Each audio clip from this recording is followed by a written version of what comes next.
তাণ্ডবের টিজার কেন দিচ্ছে না? এই ফিল্মের ডিরেক্টর যেহেতু রায়হান রাফি, সো আমাদের প্রথম থেকে একটা এক্সপেকটেশন রয়েছে, বা আমরা যে কোনো ফিল্মের ক্ষেত্রে আমরা যখন কোনো এক্সাম্পল দিতে যাই তখন আমরা এই প্রমোশনের দিক থেকে রায়হান রাফিকে এগিয়ে রাখি। সো সেই জায়গা থেকেই সবার এক্সপেকটেশন ছিল, বা সবার একটা ধারণা ছিল হয়তো বা তাণ্ডবের টিজার আমরা মের ফার্স্ট উইকে পেয়ে যাব, কারণ সিনেমা রিলিজের বাকি আর মাত্র 1 মাস, বাট এখন তো আর পুরো 1 মাসও নেই। সো আমরা যেহেতু প্রমোশনের দিক থেকে, কোনো প্রমোশনাল কন্টেন্টের দিক থেকে রায়হান রাফিকে এগিয়ে রাখি, কারণ তিনি তার সিনেমার প্রমোশনাল কন্টেন্ট গুলো অনেক আগে থেকে ড্রপ করে, সিনেমা রিলিজের 1 থেকে 1.5 মাস আগে দিয়েই একটা হাইপ ক্রিয়েট করে ফেলে। তো এবার কেন তাহলে দিচ্ছে না? এবং সে যেহেতু টিজার দিচ্ছে না, তাহলে আমরা কেন এই বিষয়টা নিয়ে কথা বলছি না? আমরা অন্যান্য ডিরেক্টরের সময় এই বিষয়টা নিয়ে খুব জোরালো ভাবে কথা বলি, সেটা অনন্য মামুন, সেটা হিমেল আশরাফ, সেটা মেহেদী হাসান হৃদয়ের ক্ষেত্রেও হয়েছে। তাহলে কেন আমরা রায়হান রাফির সময়ে চুপ? দেখেন, ব্যাপারটা চুপ থাকা নয়, কারণ আমি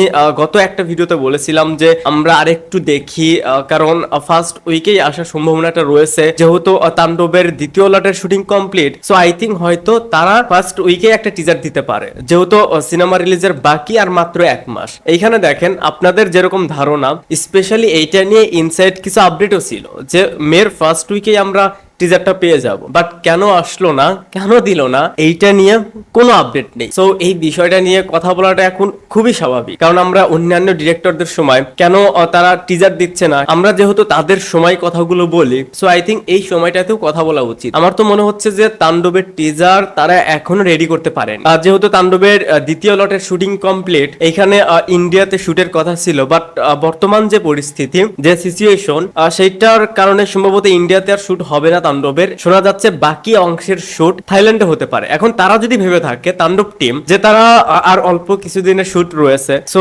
পুরো শুট কমপ্লিট করে সেই ফুটেজও তারা টিজারে অ্যাড করবে, এটার জন্য তারা যদি টিজার না দিয়ে থাকে, তাহলে তো এখানে আর কোনো কোশ্চেন করার জায়গা নেই। কারণ তারা যদি ভেবে থাকে যে আমরা টিজারে এমন কিছু দেখাতে চাচ্ছি যেটা আমরা এখন পর্যন্ত শুটই করিনি, কারণ এখনো সিনেমার শুট বাকি। দেখেন, এই বিষয়টা নিয়ে কিন্তু আমি 3 থেকে 4 দিন আগে কথা বলেছি যে রায়হান রাফি তার সিনেমার শুট যে টাইম থেকে শুরু করে, যেহেতু সে ঈদুল আজহাতে রিলিজ করবে, এটা আমরা তুফানের ক্ষেত্রেও দেখেছি, এটা আবার তাণ্ডবের ক্ষেত্রেও দেখতে হচ্ছে। সো এমন একটা সময়ে তারা শিডিউলটা সাজায়, সেটা যদি 1 দিন বা 2 দিন এদিক সেদিক হয়, প্রপার টাইমে যদি কিছু করতে না পারে, ঠিক টাইমে যদি কিছু করতে না পারে, যেমন ইন্ডিয়াতে তাদের প্ল্যান ছিল, সেটা সম্ভবত ক্যান্সেল হতে পারে, সেটা যদি থাইল্যান্ডে হয়, সো সেটা নিয়ে হয়তো আলাদাভাবে ভাবতে হচ্ছে। যদি এরকম পরিস্থিতি হয়ে থাকে, তাহলে সত্যি বলতে কিছু বলার নেই। আমি এখানে 2টা রিজন তো বললাম, যে একটা রিজন এটা হতে পারে যে তারা টিজারে যে ফুটেজ গুলো দেখাতে চাচ্ছে, বা যা দেখাতে চাচ্ছে, সেটা হয়তো এখন পর্যন্ত তারা শুটই করেনি, সেটা কমপ্লিট হবে, দেন হয়তো তারা টিজারটা দিবে।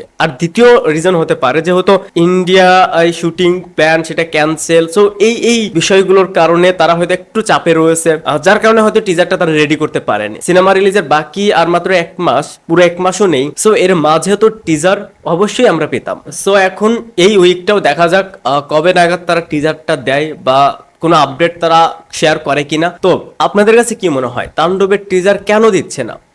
প্রবলেমটা কোথায়, সেটা অবশ্যই কমেন্টসে জানাতে পারেন। ভিডিওটা দেখার জন্য অসংখ্য ধন্যবাদ। বাই।